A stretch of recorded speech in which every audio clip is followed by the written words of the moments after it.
दान, डर, श्रद्धा या लज्जा किसी भी प्रकार से। सर श्रद्धा शब्द की व्याख्या कीजिए। अरे ये हिस्ट्री चल रही है। हाँ ठीक है, आपने कहा, मैं व्याख्या कर दूंगा। युगों युगों तक व्याख्या चल सकती है श्रद्धा शब्द की। श्रद्धा और प्रेम दोनों शब्द बहुत अलग अलग है।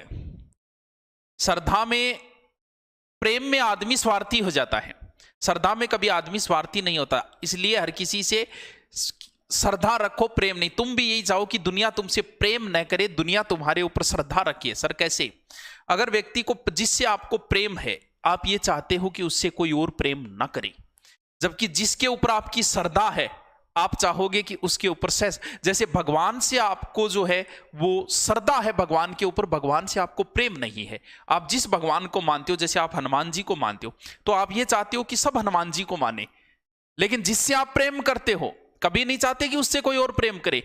हमारे ऊपर आपकी श्रद्धा है, ना कि हमारे ऊपर हमसे आप प्रेम करते हो। इसकी बहुत लंबी व्याख्या कर सकते हैं हम श्रद्धा शब्द को। श्रद्धा का अर्थ होता है एक तरीके से स्वीकार करना, यानी किसी चीज को स्वीकार कर। जैसे पत्थर है, पत्थर में अगर आपकी श्रद्धा है तो वो आपके लिए भगवान है। अगर पत्थर में आपकी श्रद्धा नहीं है तो वो एक पत्थर है, आपके लिए कुछ नहीं है। तो श्रद्धा पे ही सारी की सारी, बिना श्रद्धा कभी ज्ञान प्राप्त नहीं हो सकता। अगर गुरु के प्रति आपकी श्रद्धा है तो आप बहुत अच्छा जैसे ज्ञान प्राप्त करोगे। सर कैसे? अगर आपने ये सोच लिया, क्यों?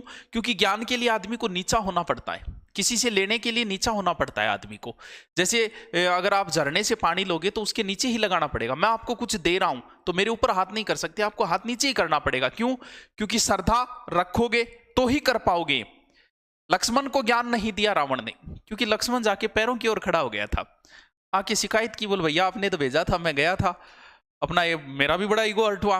लेकिन वो बोले यार खड़ा किधर हुआ था? बोल सर की तरफ। बोल नहीं, ज्ञान लेने के लिए पैरों की तरफ खड़ा होना पड़ता है। आपको श्रद्धा रखनी जरूरी है किसी के प्रति। ज्ञान, आप अपनी पुस्तक है, चलो एक मनोवैज्ञानिक तरीके से बताता हूं श्रद्धा। मान लो आप ट्रेन के अंदर बैठे हो और सामने भी कोई पुरुष बैठा है आपके, आपने कोई ध्यान नहीं दिया, उससे आपको कोई मतलब नहीं, ना आपने उससे कोई बात की।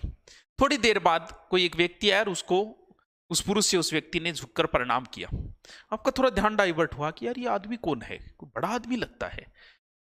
दूसरा व्यक्ति फिर आया थोड़ी देर बाद, उसने भी उनको झुक के प्रणाम किया।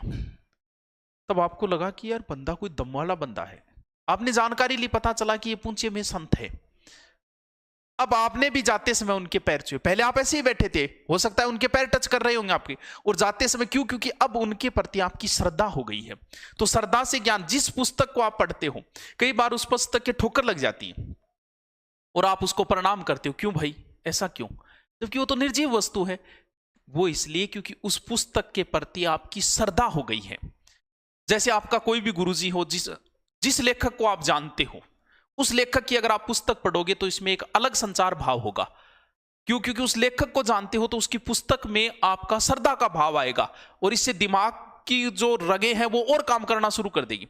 जिस गुरुजी से आप प्रेम करते हो, ये श्रद्धा रखते हो, मान लो क्लास में आप एक गुरुजी के फैन हो, तो उस गुरुजी का घंटा आने से पहले आप एक्टिव हो जाते हो।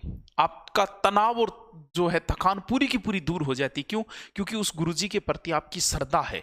अगर श्रद्धा है तो आप ज्ञान को ज्यादा प्राप्त कर पाओगे। अगर किसी पुस्तक में आपकी श्रद्धा है तो उस पुस्तक से आप अच्छा ज्ञान प्राप्त कर पाओगे। इसीलिए श्रद्धा तभी रखी जाएगी जब आगे वाले को आप बड़ा समझोगे। बड़ा का मतलब यह नहीं है कि उम्र में बड़ा, आगे वाले को आप अगर ज्ञान में बड़ा समझते हो तो फिर आप उसके प्रति श्रद्धा है, आप उससे ज्ञान प्राप्त कर सकते हो। इसीलिए हमेशा अपने गुरुजी के प्रति श्रद्धा रखो, जिससे लगे श्रद्धा होगी तभी पढ़ पाओगे। अगर सोचो ना रहे गुरुजी तो आओ कौन, मेरे जी तो ही कौन है, तो आप कभी नहीं पढ़ सकते, फिर पढ़ना भी मत कभी उस गुरुजी। तो श्रद्धा शब्द जो है वो बहुत लंबी चौड़ी व्याख्या कर सकते हैं। तो चलते हैं आगे, चलो।